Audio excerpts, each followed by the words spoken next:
मानव समाज में जन्मे सभी संत गुरुओं के चरणों में नमन करते हुए आज की इस उत्तर प्रदेश की संगोष्ठी की अध्यक्षता कर रहे आदरणीय बाबूजी राजाराम आनंद साहब,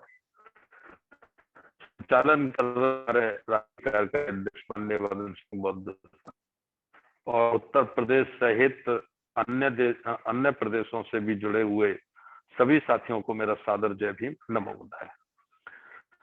तो अभी सबसे पहले तो मेरा निवेदन यह है कि जो साथी 6 महीने पहले भी हमसे जुड़ गए हैं, राष्ट्रीय बौद्ध महासभा से जुड़ गए हैं, चाहे वो जूम के माध्यम से जुड़े हों, चाहे फिजिकली मीटिंगों में जुड़े हों, तो उनका जो कंफ्यूजन है वो खत्म हो गया है। वो समझ गए हैं कि राष्ट्रीय बौद्ध महासभा क्या चाहती है और क्या सही है, क्या नहीं चाहिए। लेकिन जो साथी एकदम नए से जुड़ते हैं, स्वाभाविक है उनके मन में ये प्रश्न उत्पन्न होना कि भाई पहले से ही बहुत सारे संगठन हैं, तो एक नए संगठन का निर्माण क्यों और किया गया है। हम तो पिछले 15 वर्षों से जब शुरुआत हमने की थी राष्ट्रीय बौद्ध महासभा जब बनाई साहब, आपका वीडियो बंद हो गया। तो मेरा वीडियो बंद हो गया? नहीं, वीडियो तो मेरा मोबाइल में तो खुला हुआ है और मुझे अब दिख भी रहा है। ठीक है, अब ठीक है जी, आ रहा है, साफ आ रहा है जी। तो उस वक्त ये बहुत सारे प्रश्न आते थे, लेकिन धीरे धीरे धीरे धीरे धीरे धीरे सारे साथी समझते गए और बात आगे बढ़ती गई। लेकिन अभी कुछ साथी जैसे आदरणीय बाबूजी बदन सिंह जी आज पहली बारी शायद जुड़े हैं, तो उनका प्रश्न स्वाभाविक रूप से सही है। तो मैं उनसे केवल ये निवेदन करना चाहता हूं कि पहले से भी बहुत सारे संगठन बने हुए हैं, तो आप केवल इतना सा अध्ययन चिंतन करें कि जो 70 वर्ष का हमारा समय निकला है, 70 वर्ष में हम चौथी पीढ़ी तक आ गए हैं। चौथी पीढ़ी के लोग हम बात कर रहे हैं, 3 पीढ़ी हमारी खप गई, निकल गई। क्या 70 वर्षों में जितना काम बुद्धिज्म पे होना चाहिए था, गैर राजनीतिक जड़ों को मजबूत करने के लिए होना चाहिए था? निश्चित रूप से आप अपने आप से खुद पूछिए। जो साथी जो ये प्रश्न चाहते हैं, वो मेरा सभी से अनुरोध है, वो खुद अपने आप से ये पूछे कि क्या उतना काम हुआ है, और यदि नहीं हुआ है तो क्यों। तो नहीं हुआ है तो उसका क्यों का मैं आंसर दे देता हूं कि हमारे जितने भी संगठन है हम उनका रेस्पेक्ट करते हैं, उनका सम्मान करते हैं। और हमने जब राष्ट्रीय बौद्ध महासभा बनाई तो सबसे पहले ये तय किया कि हम अपने किसी भी संगठन का, किसी भी संगठन के लीडर का ना तो विरोध करेंगे, ना ही उनकी आलोचना करेंगे। यदि संभव हो सकेगा तो हम उनकी प्रशंसा करेंगे, उनका हौसला बढ़ाएंगे, लेकिन हम आलोचना नहीं करेंगे बिल्कुल। लेकिन कभी कभी जब इस किस्म की बात सामने आ जाती है तो उसे हमें फिर क्लियर करने के लिए कहना पड़ता है कि 70 वर्ष में जो काम भारत में होना चाहिए था वो नहीं हुआ, पहली बात। दूसरी बात, हमें 365 दिन काम करना है। राष्ट्रीय बौद्ध महासभा जब से बनी है 365 दिन काम करने की कोशिश करती है।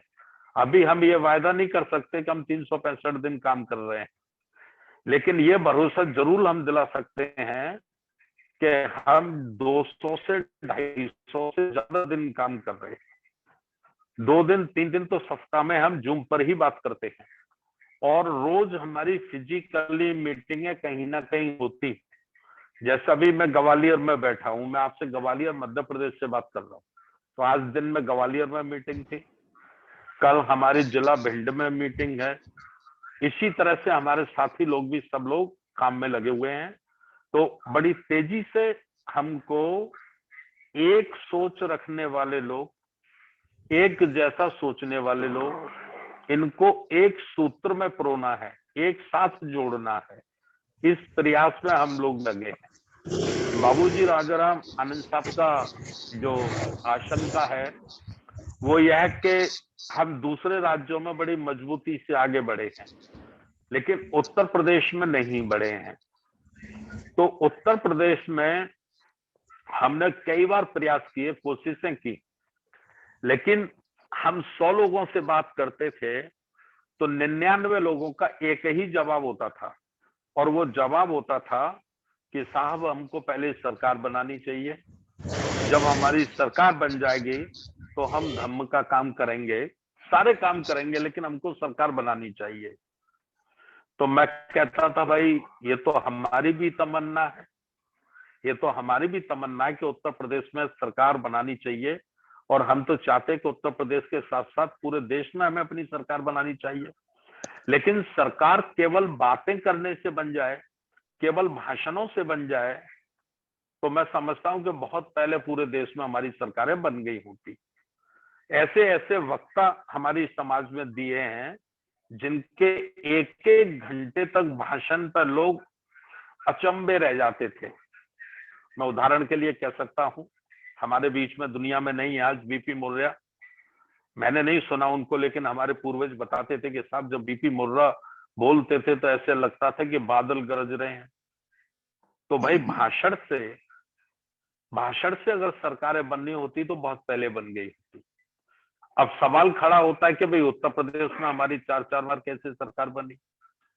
तो 4-4 बार उत्तर प्रदेश में हमारी सरकार जो बनी, जिसके कारण थे, वो कारण था वामसेफ, कांशीराम साहब की वामसेफ,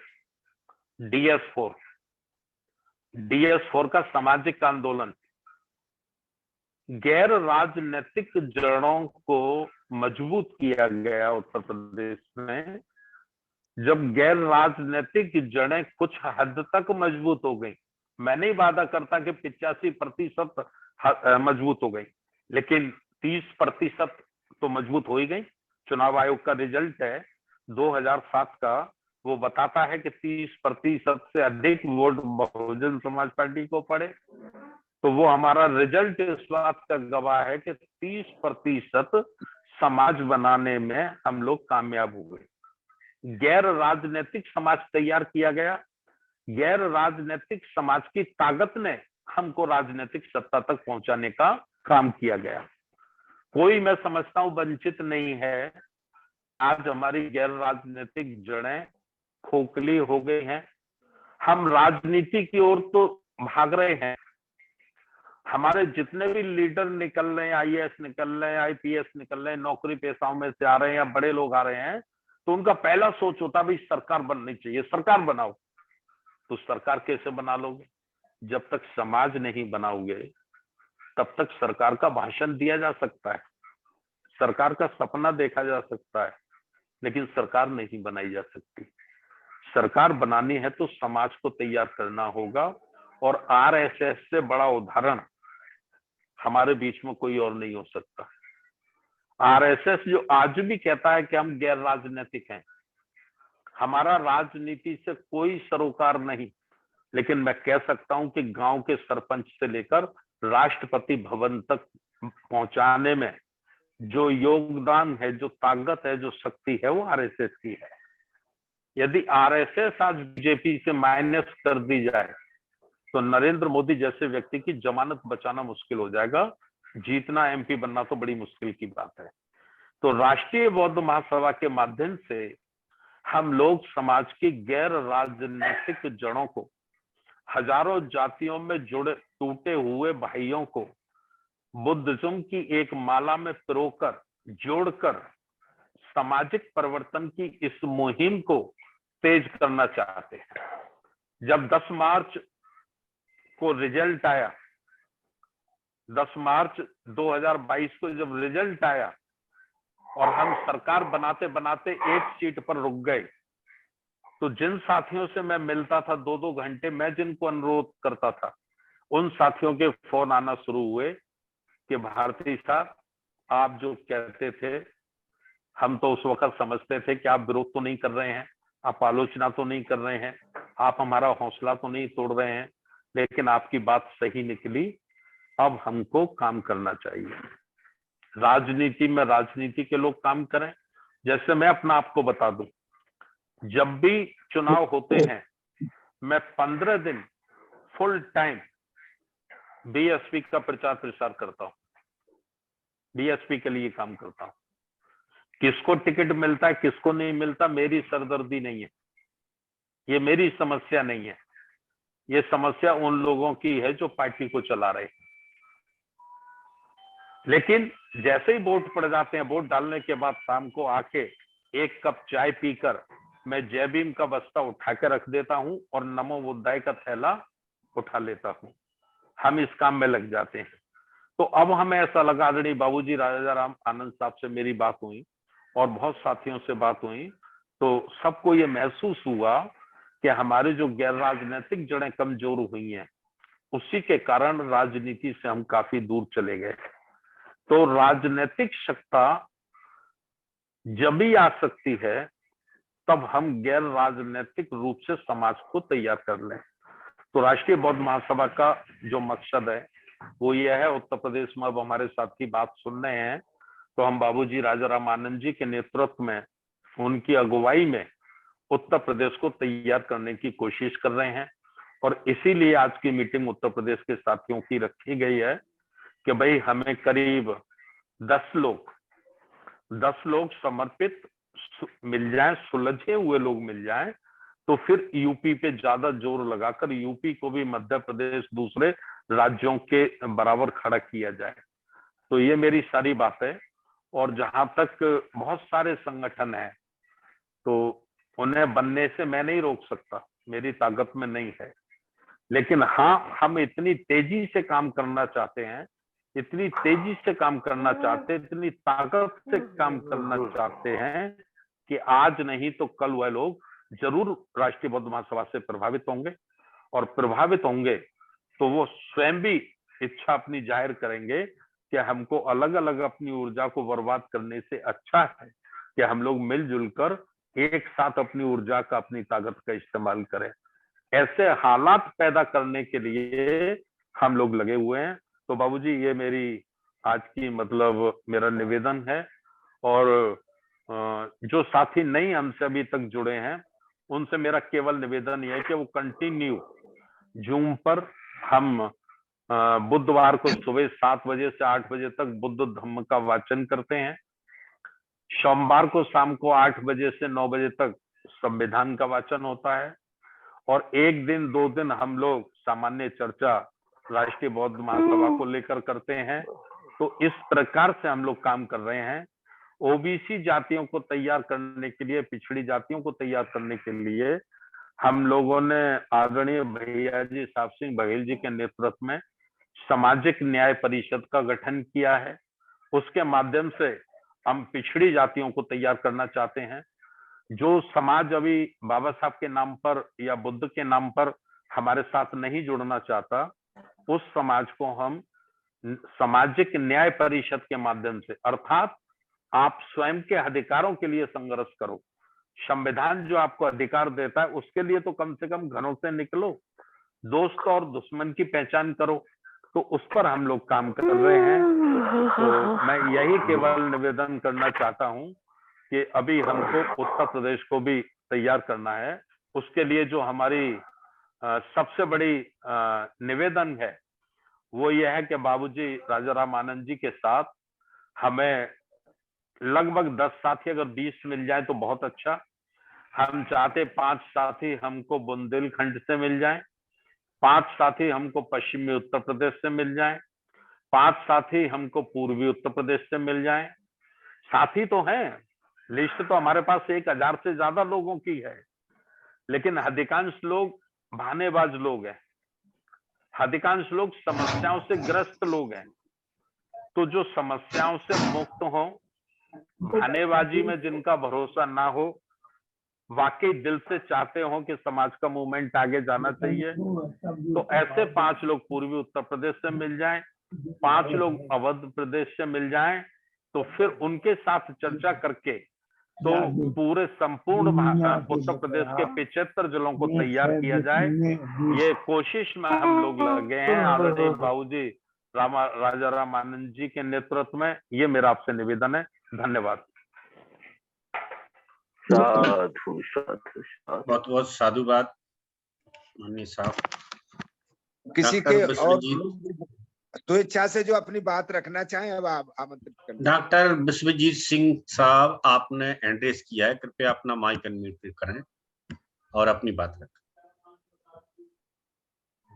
बहुत धन्यवाद। मैं डॉक्टर विश्वजीत सिंह मूल रूप से हाथरस का रहने वाला हूं। इस समय मैं मैनपुरी में रहता हूं, लेकिन पोस्टिंग मेरी इस समय कानपुर देहात जनपद में है। इसमें मैं सरकारी सेवा में। मैं माननीय धर्मप्रकाश भारती जी की सभी बातों से सहमत हूं। निश्चित काम करने की आवश्यकता है और काम किया जाना चाहिए। माननीय जी ने बताया कि जिस प्रकार बामसेप ने काम किया था और उस बामसेप के परिणाम से DS4 और उसके बाद जो काम हुए थे। आवाज आ रही है मेरी? हेलो, ये तो आ रही है, लेकिन और लोग हेलो? आवाज अपनी म्यूट कर लें तो अच्छा है। आ रही है, आवाज आ रही है सर। और लोगों को म्यूट कर लीजिए। फोटो नहीं आ रही, लेकिन आप तो इस वीडियो समय नहीं आ रही है। आ रही है, फोटो भी आ रही है। तो बामसेप की तरह ही कार्य करने के लिए भी हमें प्रयास करना चाहिए। यदि बामसेप की तरह काम करने के लिए लोग पुनः तैयार हो जाएंगे तो निश्चित ही कुछ ना कुछ रिजल्ट आएगा और इसकी बहुत ही अधिक आवश्यकता है। वो एक अलग बात है कि रजिस्टर्ड बामसेप के नाम से बहुत सारे संगठन काम कर रहे हैं। काम करने वाले काम करते रहेंगे, लेकिन जब तक हमारी आवश्यकताएं, समाज की आवश्यकताएं पूर्ण नहीं होंगी, तब तक संगठन भी बनते रहेंगे। क्योंकि कहते हैं ना, आवश्यकता ही आविष्कार की जननी होती है। अभी हमारी जो आवश्यकताएं हैं वो पूर्ण नहीं हुई है, जो हम लोगों के लक्ष्य हैं वो पूर्ण नहीं हुए हैं। इसलिए हमें संगठन बना के कोई भी XYZ नाम देके, जैसे कि इसमें भारतीय बौद्ध महासभा या एक अन्य संगठन का नाम लिया आपने, सामाजिक न्याय परिषद, या किसी और नाम को भी ऐड करते हुए काम किए जा सकते हो, किए जाने चाहिए। क्योंकि जो नाम चल रहे हैं उनसे हमारा लक्ष्य प्राप्त नहीं हुआ है। जब प्राप्त नहीं हुआ है तो नए नाम के माध्यम से प्राप्त हो जाए तो कोई बुराई नहीं है। तो पहला तो मेरा ये मानना है कि यदि नए संगठन बनने हैं तो उसमें कोई बुराई नहीं है, बनेंगे। जब तक जरूरतें पूरी नहीं होंगी तब तक नए संगठन बनेंगे, बनते रहेंगे और बनते रहने चाहिए। फुल स्टॉप नहीं होना चाहिए किसी बात को। दूसरी बात, सर ने कहा कि इस देश में RSS जैसा संगठन कार्य कर रहा है और उसी की बदौलत बीजेपी सत्ता में है। तो यदि हमें बीजेपी या उस विचारधारा को हराना है तो हमें भी RSS के पैटर्न पे ही संगठन तैयार करना होगा, तो ज्यादा अच्छा रहेगा। शायद धार्मिक संगठन उतना काम न कर पाए। मैं खुद बौद्धिस्ट हूं, मैं खुद चाहता हूं कि भारतीय बौद्ध महासभा के नाम से या किसी अन्य नाम से काम किया जा सकता है, लेकिन लार्ज स्केल पे हमें काम करना है। तो जैसे राष्ट्रीय स्वयंसेवक संघ है, वैसे ही हम भी भारत स्वयंसेवक संघ या XYZ कोई और नाम लेते हुए भी काम करें तो और अच्छा रहेगा, जिसमें हमें पूरे भारत के मूल निवासी, बल्कि भारत के सभी धर्मों के निवासियों का उसमें प्रतिभाग हो जाए। यदि ऐसा कोई नाम होगा तो और ज्यादा हमें रिजल्ट देने में आसानी होगी, प्राप्त करने में। तो मैं अधिक बात ना कहते हुए यही कहना चाहूंगा कि मेरी कुछ सीमाएं हैं सरकारी कर्मचारी होने के नाते, लेकिन मैं पूर्ण रूप से कार्य करने के लिए सहमत हूं। यदि धर्म के नाम पे ही हम लोग काम करते हैं तो उसके लिए भी तैयार है कि उसको आसानी से कर सकते हैं। लेकिन यदि बामसेप के पैटर्न पे काम करेंगे तो और अच्छा रहेगा। पैटर्न पे काम करेंगे तो वो उससे भी अच्छा रहेगा। तो संक्षेप में मैं यही कहना चाहता हूँ, कार्य की आवश्यकता है और सभी मिलजुल कर काम करेंगे तो बहुत अच्छा रहेगा। और यदि काम नहीं करेंगे तो परिणाम बहुत विपरीत होंगे। काम नहीं करेंगे तो आप सभी सहमत हैं, देख रहे हैं कि आने वाला समय बहुत ही कठिन होगा, बहुत ही हानिकारक रहेगा, बहुत ही नुकसानदायी होगा। इसलिए वो आने वाला समय हमारे लिए अधिक हानिकारक न हो, अधिक नुकसानदायी ना हो, उससे बचा जा सके, इसलिए अभी हम काम कर लें तो ज्यादा अच्छा है। तो इसी के साथ मैं अपनी बात समाप्त करता हूं। हम सबको काम करना चाहिए। सभी को जय भीम, नमो बुद्धाय। धन्यवाद। साधु साधु साधु। बहुत बहुत साधुवाद माननीय साहब। अन्य साथी हाँ, स्वेच्छा मेरा से अपनी निवेदन है बात। कि और साथी भी अगर अपना बात रखना चाहते हैं, कोई सुझाव देना चाहते हैं, तो आपका स्वागत है।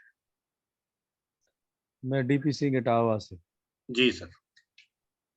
मैं ये कहना चाह रहा हूँ सभी लोगों को जय भीम नमो बुद्ध, कि जब तक इस समस्या का हल तब तक नहीं होगा जब तक लोग जन सैलाब में नहीं बदलेंगे। एक से दूसरे, दूसरे से तीसरे, तीसरे से चौथे, घर से जब तक नहीं निकला जाएगा फुल टाइम के लिए, जब तक कुछ नहीं होगा। जैसे कांसी राम साहब एक एक दिन में 4-4, 5-5 रैलियां किया करते थे जब इटावा से चुनाव लड़े थे, तो हम छोटे ही थे बिल्कुल, लेकिन हमें याद है कि साइकिल से हम उनके मतलब जो है कहीं 4 किलोमीटर पे, कहीं 5 किलोमीटर पे वो रैलियां करते थे, तो हम भाग के जाया करते थे कि साहब आ रहे हैं, साहब आ रहे हैं।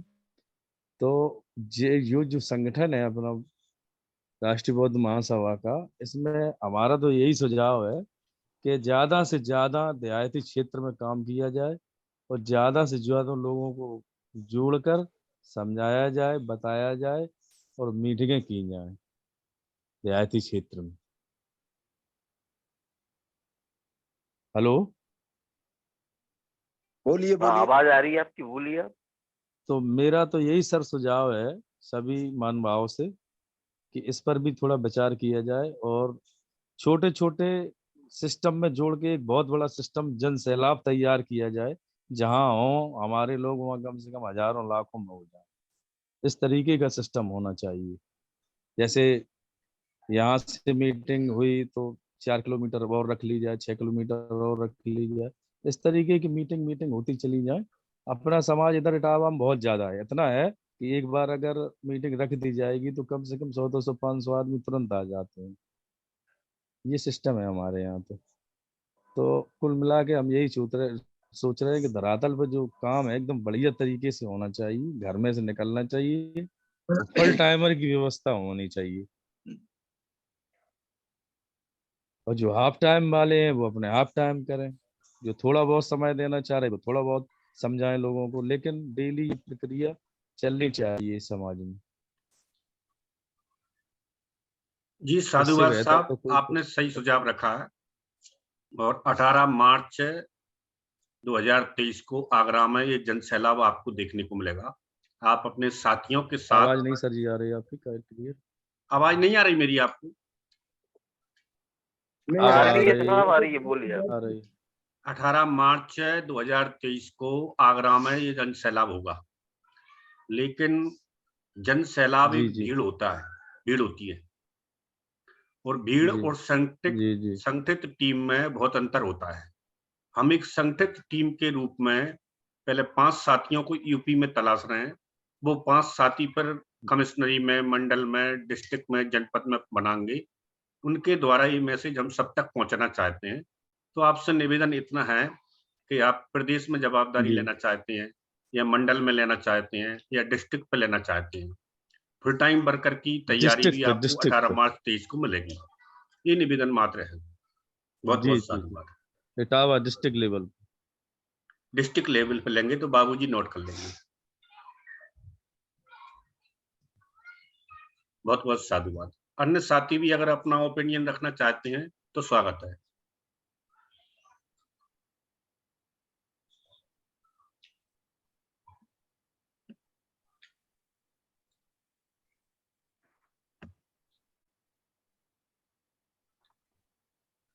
अन्य साथी अगर कोई रखना चाहते हैं तो अपना हैंड रेज करें।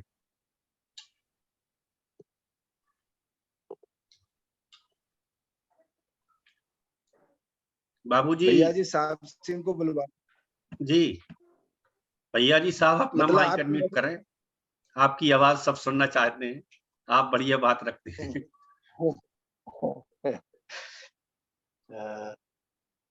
सभी साथियों को नमो बुद्धाय, जय भीम। करुणा के सागर तथागत गौतम बुद्ध के चरणों में नमन।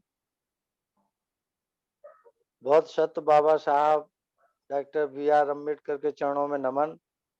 और बहुजन समाज को हक अधिकार दिलाने की लड़ाई लड़ने वाले सभी संतों, गुरुओं, महापुरुषों के चरणों में नमन।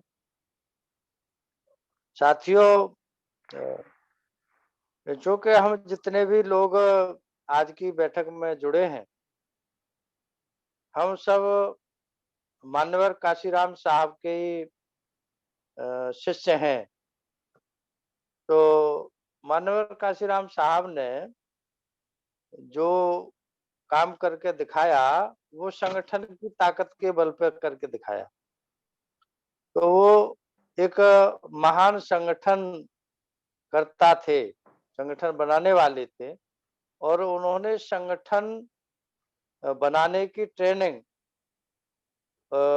हम सभी को दी है, और सब अच्छी तरह से वो जानते हैं कि संगठन कैसे तैयार किया जाता है। फिर आप बोलेंगे तो कुछ भी जो सुनाई देगा सबको। भाई आज की अध्यक्षता कर रहे हैं राजा राम आनंद जी, तो चूंकि हमने तो इन्हीं के सानिध्य में संगठन का काम सीखा।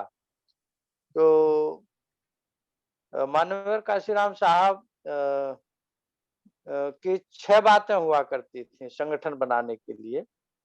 ये बोलना चालना और आना जाना और खाना पीना।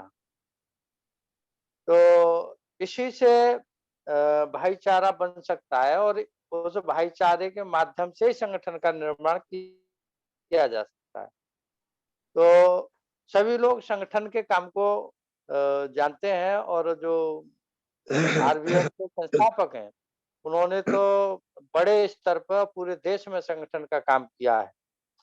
तो वो संगठन के काम को कैसे आगे बढ़ाना है, उसके लिए ये जो आज की बैठक है, और इसमें संगठन बढ़ाने के लिए जो उत्तर प्रदेश को 4 भागों में बांट करके, और उसमें 5-5 लोगों को जिम्मेदारी वो स्वतः संभालेंगे, उसके माध्यम से आगे बढ़ा जाएगा जिले पर। और जिले पर जब हमारा 75 जिले में जिलाध्यक्ष बन जाएंगे आरबीएम के, तो उन जिलाध्यक्षों के माध्यम से विधानसभा पे जाया जाएगा। और जब विधानसभा के अध्यक्ष हम बना लेंगे पूरे 403 विधानसभाओं पे, तो फिर उसके बाद में फिर आगे बूथ तक। तो जो एक साथी जन सैलाब की बात कर रहे थे, तो ये चीजें सिस्टम के द्वारा ही हो सकती हैं, बिना सिस्टम के ये काम नहीं हो सकता। माननीय काशीराम साहब जो लाखों लाख लोगों की भीड़ इकट्ठा करते थे, और हम तो शुरुआती दौर में थे, जो बोट क्लब पर जो बड़ा आंदोलन माननीय काशीराम साहब ने किया, तो उसमें कहीं खाली जगह नहीं थी, पूरा भरा हुआ था, चारों तरफ से रेला के रेला आ रहे थे। तो ये वो संगठन की ताकत, लोगों को जिम्मेदारी दी गई थी, लोगों ने अपनी अपनी जिम्मेदारी कि आपको अपने विधानसभा को देखना है, आपको अपने सेक्टर को देखना है, आपको जिले को देखना। तो उस तरीके वो एक सिस्टमैटिक एक संगठन था, तो उसके आधार पे ही हुआ, और उसी को आज की बैठक के माध्यम से ये करने का प्रयास किया जा रहा है कि भाई 5 आदमी एक जो 4 भाग बनाए गए उत्तर प्रदेश के, बुंदेलखंड, पूर्वांचल और मध्य और पश्चिमी, तो इसमें 5-5 लोग मिलेंगे। तो उनके माध्यम से हम लोग भाई हम भी उसमें जाएंगे आएंगे, तो उनके माध्यम से ही तो हम पहुंचेंगे उस मंडल में, या जो उनका अपना एक उसे प्रदेश कहें या उसे एक संभाग कहें, जो भी कहें, तो उसमें हम उन 5 लोगों के माध्यम से ही तो पहुंचेंगे।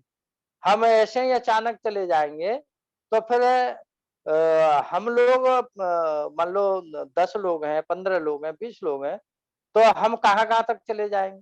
वो 5 लोग होंगे, तो वो अपने उस अपने क्षेत्र में जो भी उसमें कमिश्नरी होंगी, 2 कमिश्नरी होंगी, 3 कमिश्नरी होंगी, तो उसमें वो कार्यक्रम लगाएंगे, वहां पर हम लोग जाएंगे, वहां पर उनको मोटिवेट करेंगे, जिन लोगों को वो इकट्ठा करेंगे, तो उनमें से फिर जिला के लिए आदमी निकलेंगे, और जिला पे फिर बैठक होगी, जिला पे कार्यक्रम होंगे, तो वहां से विधानसभा के लिए निकलेंगे।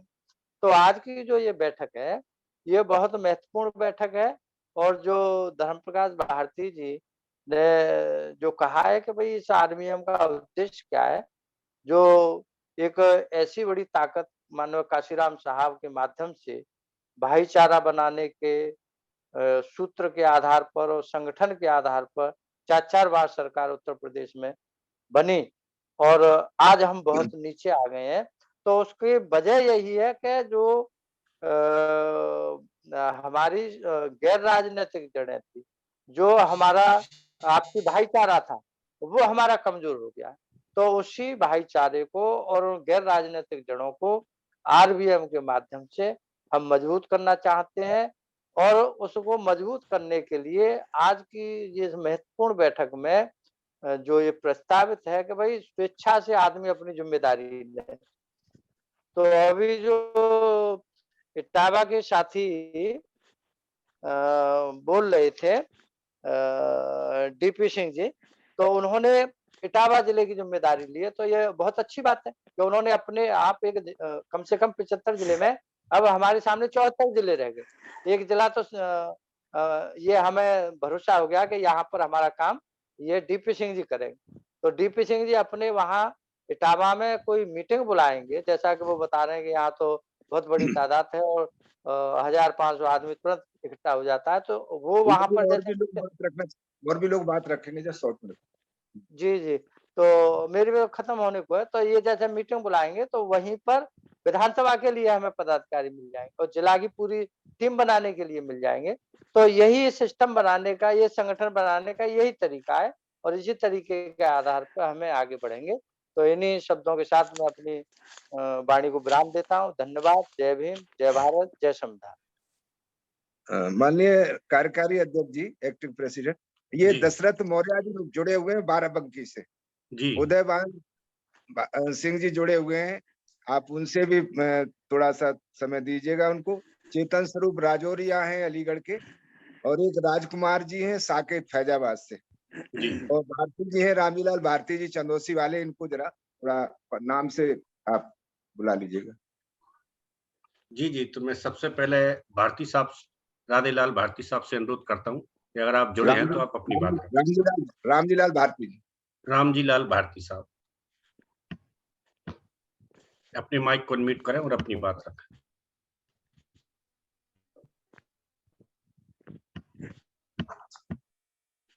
शॉर्ट में अपनी कोई सलाह, कोई सवाल।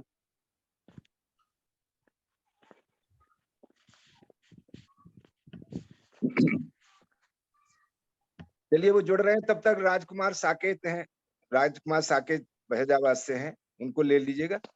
जी, राजकुमार साहब अपने माइक को अनम्यूट करें और अपनी बात रखें।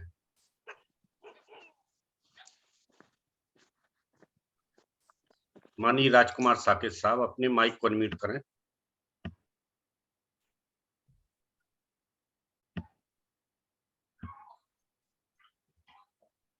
दशरथ मौर्य साहब आप भी जुड़े हैं, आप अपने माइक को अनम्यूट करें। मौर्य जी बाराबंकी से हैं, लखनऊ के पास। जी, माननीय दशरथ मौर्य साहब माइक को अनम्यूट करें। दशरथ मौर्य जी। जी, दशरथ मौर्य साहब। नमो बुद्धाय, जय भीम। नमो बुद्धाय जी। जय भीम। नमो। दशरथ मौर्य बाराबंकी से। जी, वेलकम सर, अपनी बात रखें। सर, मैं सारी बात सुना हूँ, सब आपकी बातों से पूर्ण रूप से सहमत हूँ, और ये जो है, जो आप कह रहे हैं, ये होना चाहिए। जी जी, एक दिन और इसके बारे में डिटेल से जो है माननीय धर्म प्रकाश भारती जी ने 2 घंटे का वो लिया था। जी, उस दिन भी मैंने ज्वाइन किया था और आज भी मैंने पूरी बात सुना है।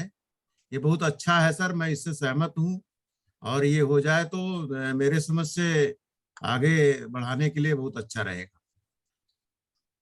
जी सर, आप स्टेट लेवल पे जवाबदारी लेंगे कमिश्नरी लेवल पर?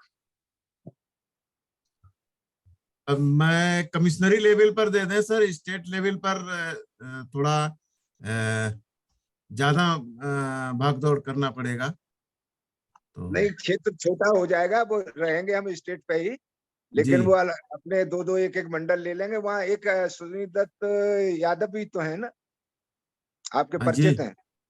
नहीं परिचित नहीं है, लेकिन बाराबंकी से हैं, ज्वाइन करते हैं, कई बार मैंने हाँ उनका नाम मुझे, सुना, लेकिन मेरी हाँ नहीं, मुलाकात नहीं हो पाई उनसे।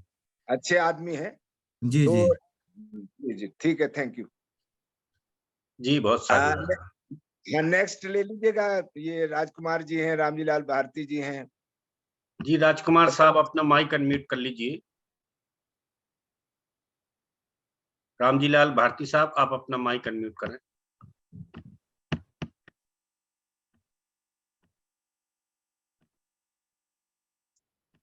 मेरी आवाज अपने आप सुन रहे हैं तो रामजीलाल साहब अपनी आप माइक अपनी अनम्यूट तरफ, करें। अपनी तरफ से कर दीजिए अनम्यूट। नहीं, मेरे तरफ से तो है ही, वो खुद ही करेंगे जब ही होगा। अच्छा अच्छा अच्छा, चलिए, तो वो नहीं कर पा रहे हैं। जी अ, ये चेतन स्वरूप राजौरिया हैं, अलीगढ़ से, जी जी ओबीसी से हैं। जी। चेतन स्वरूप राजौरिया साहब कृपया आप अपने माइक को अनम्यूट करें और वीडियो भी ऑन करें। माइक अनम्यूट हो गया है आपका। वीडियो तो रजाई में होंगे ना ये लोग। अब सर्दी का मौसम है। जी जी राजौरिया जी।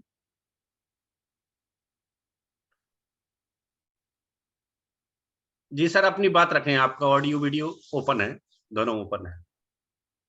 माननीय चेतन स्वरूप राजौरिया साहब।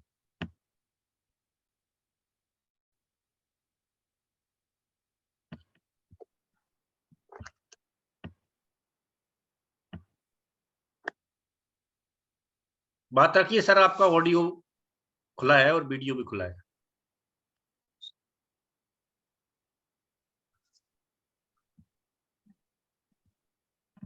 ये सरता बौद्ध शायद बलिया से हैं मैडम, नहीं चेतन बोल पा स्वरूप रहे। साहब आप अपनी बात रखिए। राजौरिया से बोल के-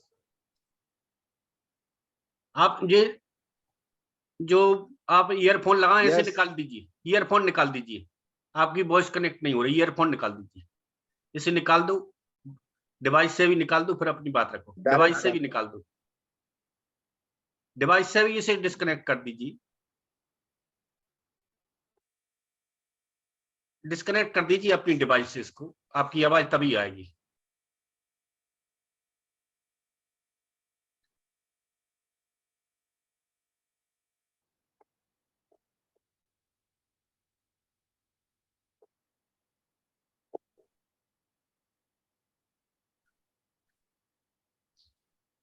खाली मोबाइल से बोलिएगा, इससे नहीं बोल पाएंगे, आपकी ये लीड खराब है।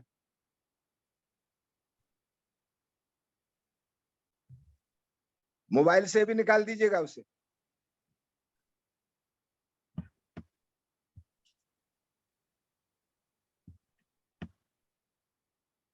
टाइम बहुत खराब।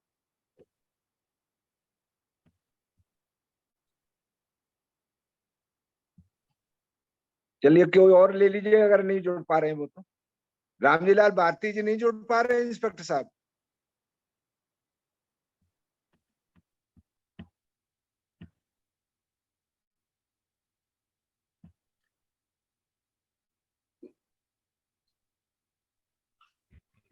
क्या हुआ राजौरिया जी? हाँ सर, आपका जो भी आदेश होगा सर, आप सब लोगों के बीच में आप सब महानुभावों की बात सुन करके बड़ा अच्छा लगा। और हम सब लोग बुद्धिज्म के लिए जो भी आपका मार्गदर्शन होगा आपके मार्गदर्शन में चलेंगे। और जो भी मुझे जिम्मेदारी मिलेगी जिला स्तर पर, मैं उन सब को फॉलो करूंगा। आप सबके संज्ञान में ये जानना चाहता हूँ कि मैं क्या तरह ओबीसी वर्ग की जितनी भी जातियां हैं उन सब में ज्यादा काम करना पसंद करूंगा।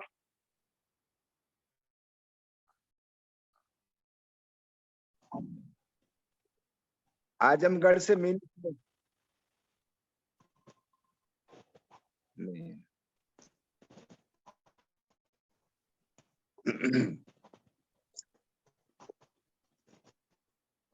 बहुत जी, और कोई जुड़ रहे हैं क्या बहुत जी? कोई हेलो? जुड़े तो हैं लेकिन अपना माइक ओपन नहीं कर रहे बाबू। अच्छा नहीं कर पा रहे। अच्छा, एक जो है हमारे बहुत सीनियर साथी हैं तो अलीगढ़ के ही मेरे बहुत खास मित्रों में से हैं, वो प्रताप सिंह बौद्ध हैं, तो उनकी थोड़ी सी सलाह ले ली जाए, थोड़ी सी उनकी तरफ से भी अगर आप अलाउ करें तो। जी जी जी जी 2 मिनट के लिए। हाँ, जी। शॉर्ट में 2 मिनट के लिए। माननीय प्रताप सिंह जी, आप अपने माइक को अनम्यूट करें और प्रताप अपनी सिंह बात को बौद्ध रखें। लिखते आप हैं। जुड़े हैं, आप अपने माइक को अनम्यूट करिए। प्रताप सिंह बौद्ध साहब,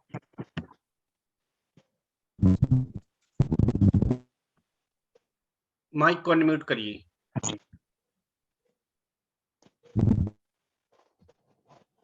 यस, अनम्यूट करो माइक। अभी अनम्यूट नहीं हुए हो।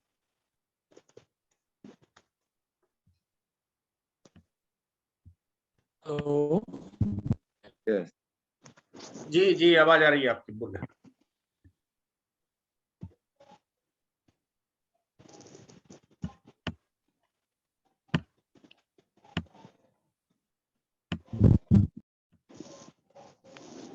बोले।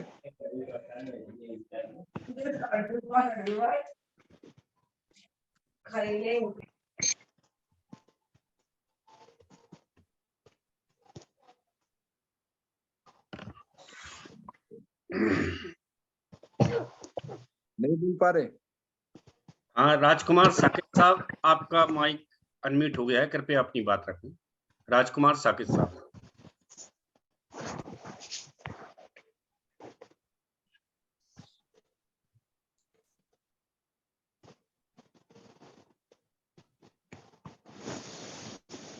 बाबूजी 9 बजे तक क्या है, अधिकतर नेटवर्क ज्यादा बिजी हो जाता है। शाम को सब लौटे आते हैं घर तो नेटवर्क बिजी हो जाता है, इस कारण डिस्टर्ब भी आता है। नहीं तो ये अनम्यूट नहीं कर पा रहे, आरएसएस से मुकाबला करना चाहते हैं।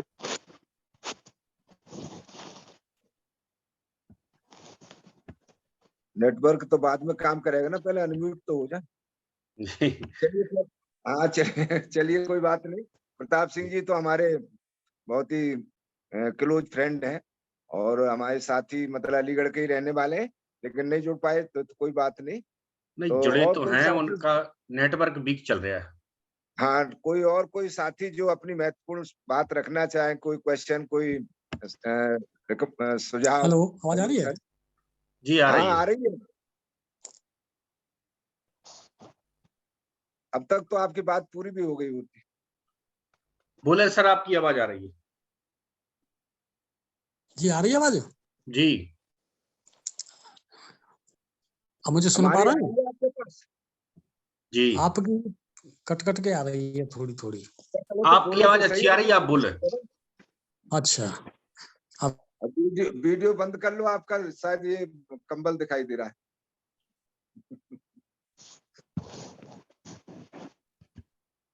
राजा रामानंद जी हैं, जैसे वो कहेंगे उनके दिशा निर्देश में हम काम करते रहेंगे। वैसे मैं दूसरे संगठन से जुड़ा हुआ हूं, फिर भी पूरा सहयोग आपको देता रहूंगा। बुद्धिज्म के बारे में बताओ कुछ, जो है क्या आपको ये सही लग रहा है, गलत है, करना चाहिए नहीं करना चाहिए, बताओ। इसकी जरूरत है या नहीं है बुद्धिज्म? जी, ये बताओ बुद्धिज्म के बारे में कि इसकी जरूरत है कि नहीं। बुद्धिज्म आपकी नजर में बुद्धिज्म क्या है? 100।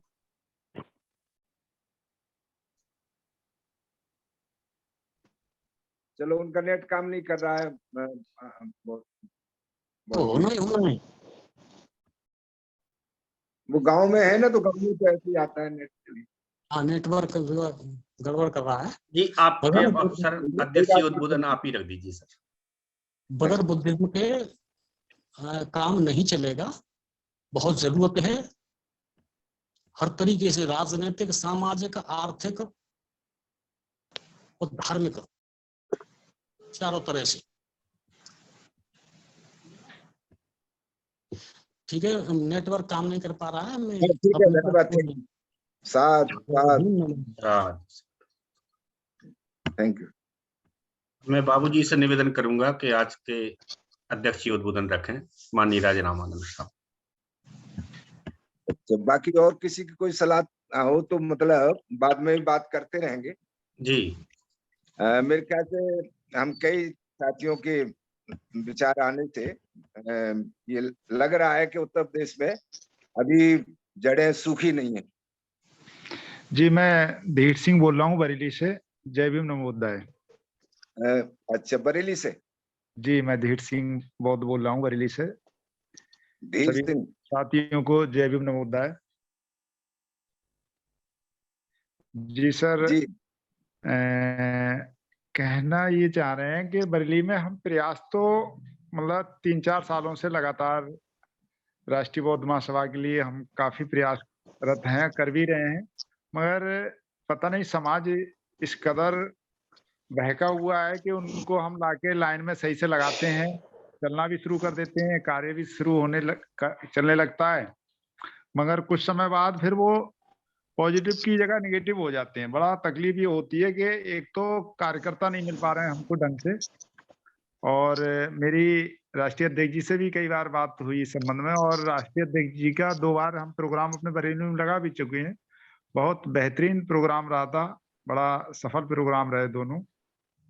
मगर जहाँ मेंबरशिप की बात आती है, सदस्यता की, तो वहाँ कई प्रॉब्लम आती हैं, क्योंकि आजकल जो समान संघ एक चला है नया, उनने लोगों में ऐसी भावनाएं भर दी हैं कि किसी को कोई सहयोग राशि आर्थिक नहीं देनी है।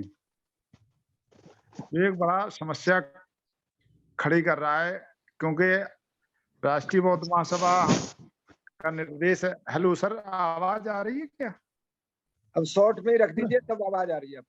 जी जी, उधर से निर्देश मिलते हैं कि आप मेंबरशिप बढ़ाइए, और इधर लोग जो कह रहे हैं कि साहब नहीं, वो तमाम संगठन में बिना पैसे के काम कर रहे हैं, तो बड़ा परेशानियां हो रही हैं। ऐसे में मार्गदर्शन करिए कि क्या करें हम।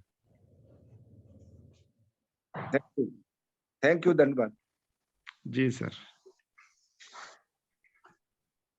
मेरे ख्याल से मीटिंग को 9:30 होने वाले हैं। जी सर, कंक्लूड करिए अब आप। हाँ, बादल सिंह। तो मैं सबसे पहले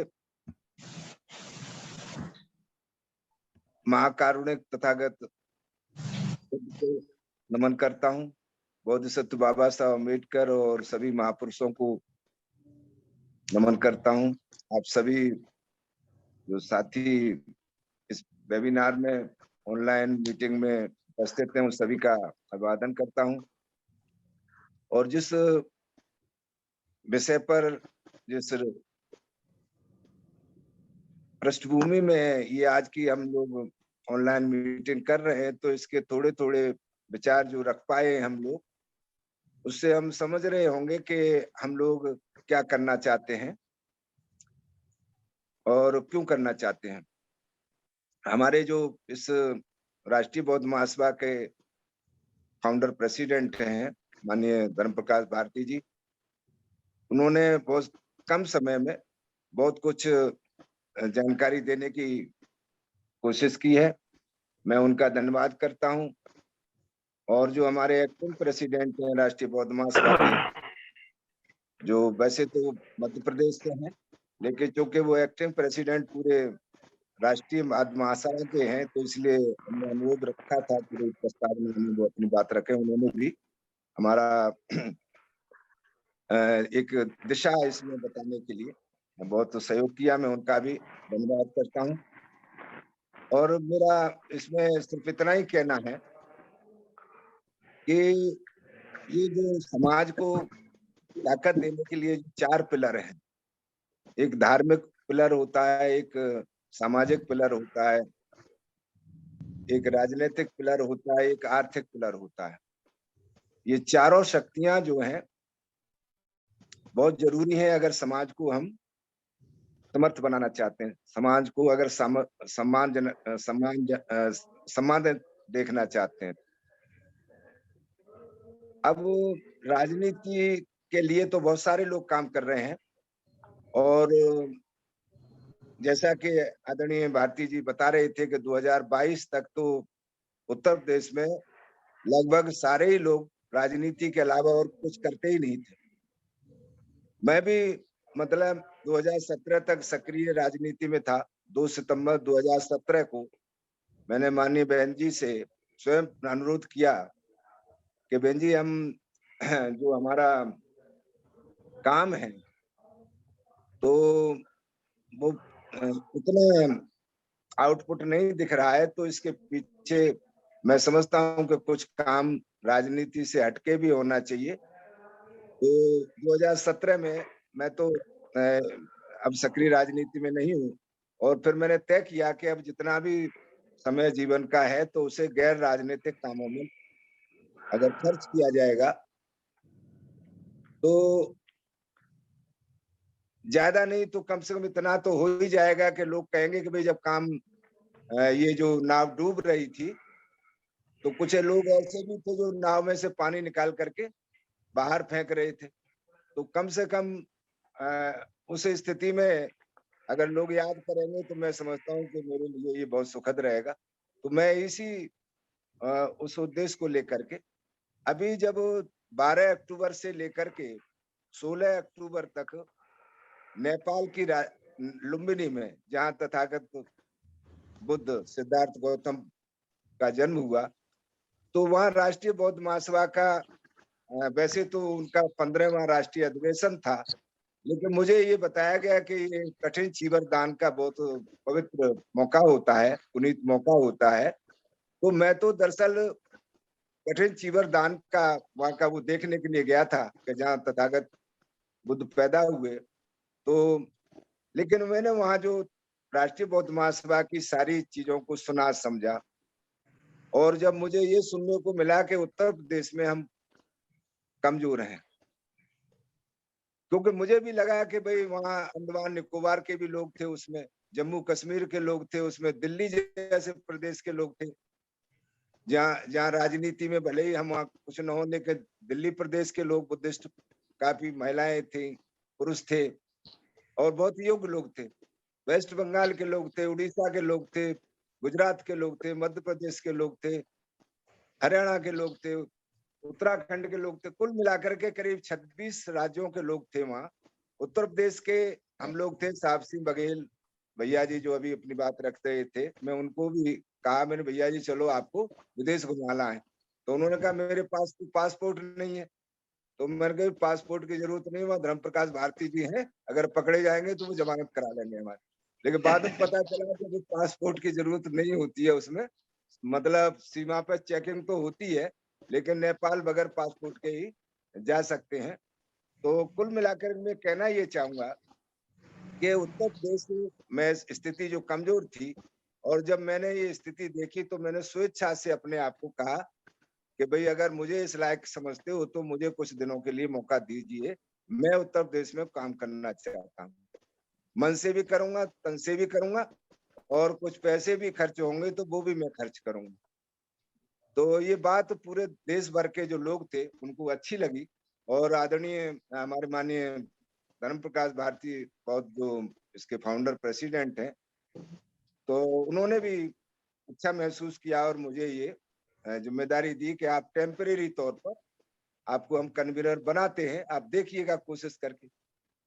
तो मैं इस काम को करना चाहता हूँ, लेकिन मुझे साथी भी चाहिए, क्योंकि आपका कहना यह है कि भाई 5 आदमियों से ज्यादा पदाधिकारी प्रदेश में आप नहीं बना सकते, आपके अलावा 4 पदाधिकारी और आप बना सकते हो। तो मैंने उनसे अनुरोध किया कि आप कम से कम 18 जनपद हैं, 75 जिले हैं, इतने ज्यादा जिले तो किसी प्रदेश में नहीं है। तो यहाँ के संगठन का थोड़ा सा रूप जो है थोड़ा अगर बढ़ाया जा सके, तो उन्होंने ये कहा है कि भाई आप महासचिव की संख्या बढ़ा सकते हो और उन महासचिवों को आप अपने मंडलों के इंचार्ज बना सकते हो। वैसे 4 पार्ट में तो उन्होंने खुद ही बताया कि उत्तर प्रदेश को उन्होंने एक का जैसे इनका ब्रज प्रांत होता है ना, ऐसे ही उनका बुंदेलखंड प्रांत है, ऐसे ही उनका पूर्वांचल प्रांत है, ऐसे ही उनका मध्यांचल प्रांत है और इधर का पश्चिमांचल प्रांत है, जैसे इनका होता है, आपने सुना हो तो हम 4 हिस्सों में कैसे करेंगे ये बात की बात है। मैं लास्ट में ये बात कहते हुए कि ये जो लड़ाई है इस वक्त, तो राजनीति के अलावा और भी एक बड़ी लड़ाई है और वो लड़ाई है संस्कृति व नाम सत्ता। जिसकी संस्कृति है उसी की सत्ता है, उसी को सम्मान मिलेगा जिसकी संस्कृति होगी। खुशी की बात यह है कि हम ऐसी संस्कृति की विरासत के मालिक हैं जो दुनिया में जिसकी आईडी है, जिसका डंका बजता है। इवन भारत का जो शासनाध्यक्ष है वो भी हमारी इसी संस्कृति का नाम लेकर के बाहर जाकर के अपना स्थान हासिल कर पाता है। जब बाहर के लोग आते हैं तो आपने देखा होगा कि हमारे उत्तर प्रदेश के मुख्यमंत्री महोदय उनको बुद्ध की प्रतिमा देने में अपना गौरव महसूस करते हैं, उनके सम्मान में प्रतीक चिन्ह के रूप में। तो हम ऐसी विरासत के मालिक हैं इस संस्कृति को, लेकिन हम लोग समझने के लिए ध्यान नहीं दे पाए। और वो आदरणीय राष्ट्रीय अध्यक्ष जी ने ये बात रखी भी कि भाई 2000 तक तो हम एक ही काम में लगे रहे सब, और इसलिए वो मजबूर थे। तो पहला तो यह है कि संस्कृति जिसकी होगी उसी की सत्ता सही माने में टिकती है और बलवती होती है। दूसरा, यहाँ दो संस्कृतियां हैं, सभी जानते हैं, एक ब्राह्मण संस्कृति है, दूसरी श्रमण संस्कृति है। तो ब्राह्मण संस्कृति क्या है? वो हिंदुत्व का मतलब एजेंडा लेके चलती है, उसको कहते हैं ब्राह्मण संस्कृति। और श्रमण संस्कृति क्या है? वो बुद्धत्व का एजेंडा लेके चलती है। ये बात अलग है कि हम जान नहीं पाए। जो श्रमण संस्कृति है वो बुद्धत्व की फिलॉसफी को लेकर के काम करती है। श्रमण संस्कृति जो है उसका जो बुद्धिज्म है, तो वो भी कोई ऐसा नहीं है कि खाली पूजा पाठ हो। अगर धम्म को आप देखें और बुद्ध की वैचारिक क्रांति को देखें तो सही माने में वो समता, स्वतंत्रता, भ्रातृत्व और न्याय पर आधारित व्यवस्था परिवर्तन है। लेकिन हम लोग शायद यहीं तक समझते हैं कि भाई हमने पंचशील कर लिया, त्रिषण कर लिया, बाद में सभ्य सत्ता कर लिया, बात खत्म हो गई। वो जरूरी है, संस्कृति के लिए वो जरूरी है, लेकिन संस्कृति एक जो धम्म है वो मार्ग है, जीने का मार्ग है। जैसे हिंदुत्व जीने का उनका मार्ग है, ऐसे ये जो धम्म है वो भी जीने का एक मार्ग है। तो मैं ज्यादा समय ले लेते हुए मैं यही कहना चाहूंगा कि और बातें हम साथ साथ करते रहेंगे। बहुत संक्षेप में गागर में सागर ये है कि अगर हम लोग इसको समझ लेते हैं जल्दी से जल्दी, तो बहुत जल्दी हम लोग, क्योंकि एक यही ऐसी संस्कृति है जिससे हम मतलब अपने हर हक वंचित समाज को, जो अभी राजौरिया जी कह रहे थे, उस सबको साथ लेकर खड़े हो सकते हैं। खुशी की बात है कि इस आरबीएम के राष्ट्रीय बौद्ध महासभा के बहुत से सहयोगी संगठन हैं, जिनको समय आने पर डिटेल में बताने का अवसर आएगा तो बताएंगे कि ये ऐसा नहीं है खाली एक उपासना के लिए, बल्कि इसका एक जो संस्कृति खड़ी करने के लिए और व्यवस्था परिवर्तन के लिए जो ओवरऑल जो एक एक्शन प्लान है, कार्य योजना है। तो मैं यही अपनी बात समाप्त करता हूं और मैं चाहूंगा कि इसको आदरणीय फाउंडर प्रेसिडेंट हमारे संस्थापक अध्यक्ष माननीय धर्म प्रकाश भारती जी, जो 2 बार उत्तर प्रदेश की उच्च सदन में सदस्य रहे हैं और पूरे देश भर में उन्होंने काशीराम जी की मूवमेंट को खुद बचपन से मैंने उन्हें देखा, उन्होंने इसको बहुत ही कुशलता पूर्वक कामयाब करके दिखाया। और आज भी मुझे लगता है कि उन्होंने जैसा मुझे वचन दिया है कि भाई अब मैं आगे का जीवन सिर्फ जो है राजनीति से हट करके जीना चाहता हूं, तो मैं चाहूंगा कि अंत में वो 2 शब्द जरूर अपने रखते हुए और इसका समापन कराएंगे। आदरणीय माननीय धर्म प्रकाश भारती जी। बहुत बहुत साधुवाद माननीय बाबूजी। हमारे वरिष्ठ जर्नलिस्ट बीटी राजशेखर साहब ने एक विचार रखा था कि आरएसएस एक विचार है और एक विचार को बंदूक से नहीं लड़ा जा सकता। एक विचार को केवल एक काउंटर विचार के साथ ही लड़ा जा सकता है। ये उन्होंने इंग्लिश में रखा था ये विचार। तो जो वैचारिक द्वंद्व है उसको खड़ा करने के लिए हमको भी वैचारिक रूप से खड़ा होना पड़ेगा। ये राष्ट्रीय बौद्ध महासभा का महत्वपूर्ण वर्क है, उसी के काम करने के लिए हम तैयार हो रहे हैं। और अब मैं माननीय संस्थापक महोदय से अनुरोध करता हूं कि कंक्लूड में हम सबको आभार के रूप में अपने शब्द रखें। माननीय भारती साहब। जी धन्यवाद।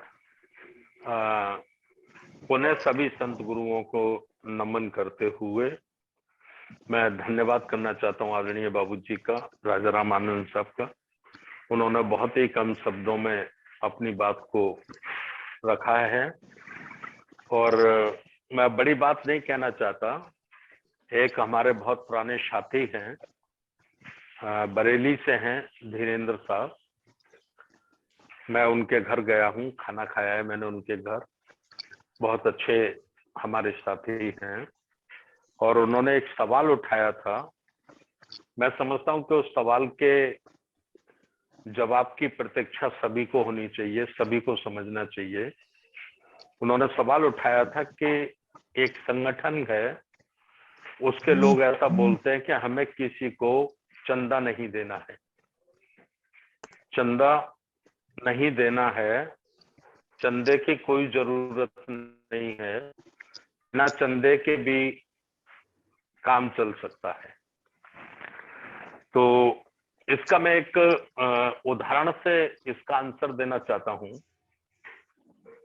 हमारा एक ड्राइवर था किशन भारती, हमने जब उनको हटा दिया तो वो बाबा भोले के सत्संग की गाड़ी चलाने लग गए।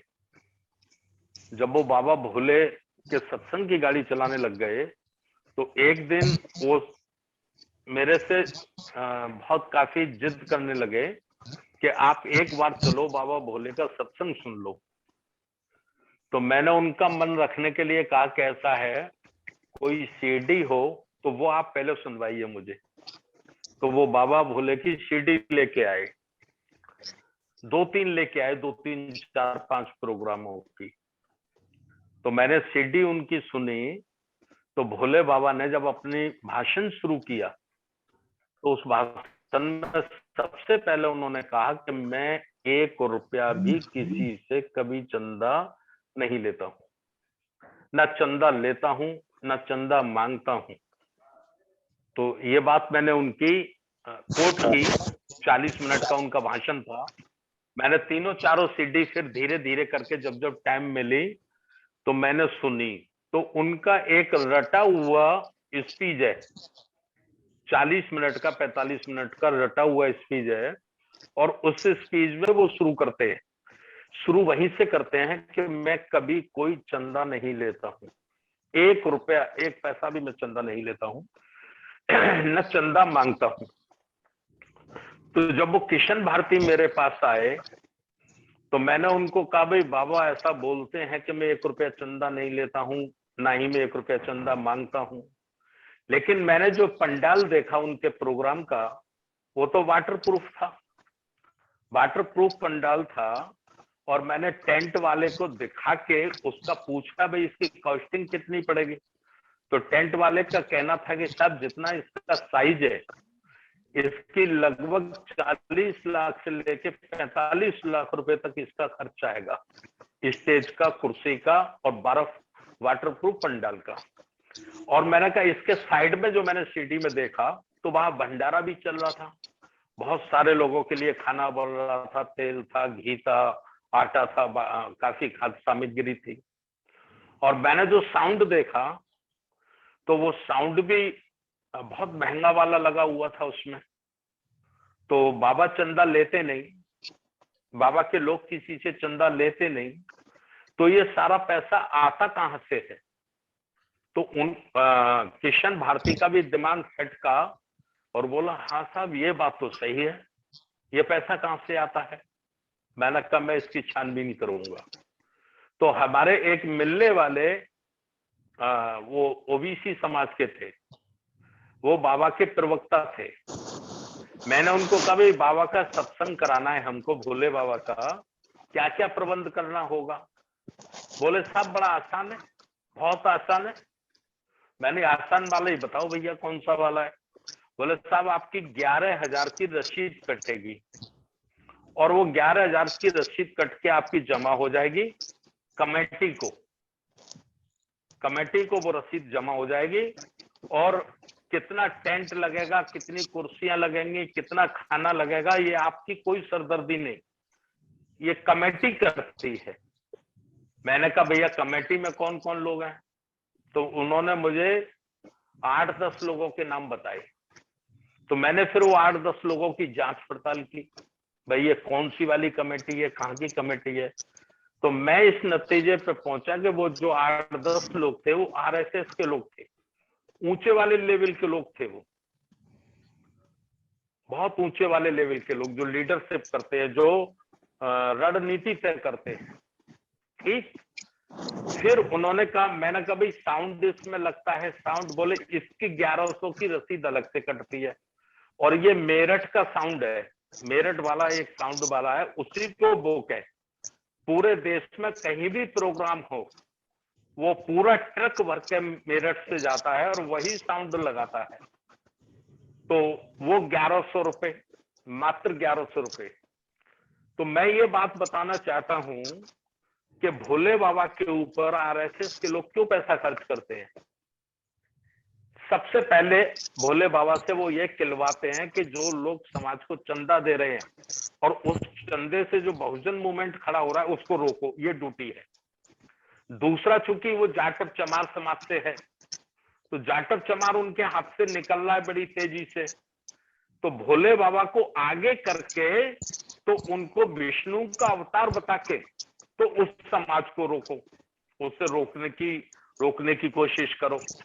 तो आप ये समझिए, जिस संगठन का नाम धीरेन्द्र साहब ने लिया है, वो कोई एक प्रोग्राम कर रहे हैं, ताल कटोरा स्टेडियम में करना चाहते हैं। मुझे लगता है डेट भी कोई फिक्स है, मैं नहीं कहना चाहता। उस ताल कटोरा स्टेडियम जो है उसकी जो फीस है वो 3 लाख रुपए उसकी फीस है, और भी बहुत सारे खर्चे होंगे। और वही संगठन के लोग कहते हैं चंदा नहीं लेना है। तो मुझे लगता है कि जो ताकत है भोले बाबा के पीछे है, समाज को आगे बढ़ने से रोकने के लिए काम करती है। कहीं बुद्ध अम्बेडकर का नाम लेने वालों का भी तो कोई संगठन उन्होंने स्थापित नहीं कर दिया है। साधु साधु साधु। कि राष्ट्रीय बौद्ध महासभा प्रतिदिन बड़ी तेजी से आगे बढ़ रही है और ये चंदे से आगे बढ़ रही है। तो रोका जाए, समाज इनको चंदा देना बंद करे। समाज इनको चंदा देना बंद कर देगा तो जैसी और संस्थाएं चल रही हैं भारत में, हजारों संस्थाएं, वैसे ये भी चलती रहेगी। तो मैं समझता हूं, अच्छा आप सब छोड़िए, आप स्वयं के विवेक से ये निर्णय लीजिए कि 4 मेंबर एक परिवार में होते हैं, मात्र 4 मेंबर, एक पति, एक पत्नी, 2 उनके बच्चे। 4 मेंबर का परिवार बिना धन के नहीं चल सकता, बिना पैसे के नहीं चल सकता। दुनिया की कोई ताकत 4 सदस्यों के परिवार को बिना पैसे के नहीं चला सकती। तो 140 करोड़ लोगों का संगठन अगर आप खड़ा करना चाहते हैं, संपूर्ण भारत का संगठन और संपूर्ण भारत का मूवमेंट खड़ा करना चाहते हैं, तो बिना पैसे के कैसे हो सकता है। तो आप अपने विवेक का इस्तेमाल करिए। अनेक बाधाएं आपके सामने आएंगी, अनेक नकली लोग आपके सामने तैयार किए जाएंगे, उनको प्रोजेक्ट किया जाएगा आपके मूवमेंट को रोकने के लिए। ये मैंने भोले बाबा के एग्जाम्पल से दिया है, और बरेली में भी भोले बाबा के कई कार्यक्रम संपन्न हुए हैं। आप देख लीजिए, 20 लाख से कम का टेंट नहीं होता और भोले बाबा एक पैसा चंदा लेता नहीं। तो पैसा आता कहां से है। एक 50-50 हजार लोगों के लिए भोजन बनता है, पूरी बनती है, खीर है, तो ये पैसा आता कहां से है। जो साउंड लगता है मेरठ वालों का, उसकी लागत कम से कम 2.5-3 लाख रुपए होगी। इतना महंगा वाला और इतना अच्छा स्टेटस का वो साउंड लगता है, तो पैसा आता कहां से है। समाज से तो लेते नहीं।